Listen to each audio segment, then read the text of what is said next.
Number one, for figure one, is the statement true or false? If false, we write it as true. Here, A, ray CE contains point D. Let's take a look at the image here. This is the ray of C. That's the ray. It crosses to point E. Does it contain point D? It does right here. So we would say this is true. Next, it says point K is collinear to point A. Let's take a look where point K is. This is point K here, and this is point A here. These are not collinear because they're not on the same line, so we would say false.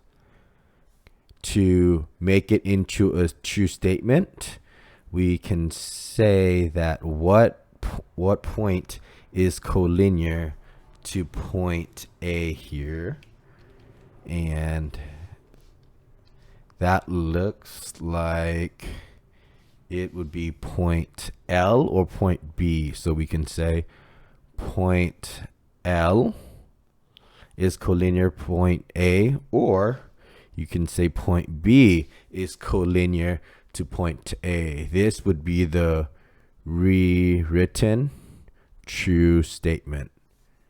Next, it says line AB intersects ray CE. Let's take a look at where line AB is. This is line AB, and ray CE starts here and it goes all the way here.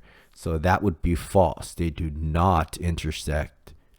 Let's see what does intersect the line AB. Well, if we actually kept extending the line of HF, if we keep extending it, they will cross at some point here. So we can say that line AB will intersect the line of HF. That would be the rewritten true statement.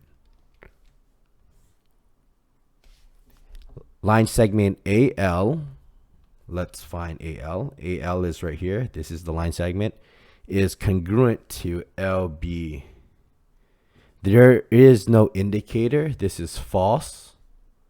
There is no indicator that these two line segments are congruent. So we can say that the only thing we can say that AL is blank to line segment LB, we can say they are coplanar or collinear. Either one, collinear, or you can say coplanar. Okay, that's all you can say. This adjustment would make the statement true here. All right, there you go.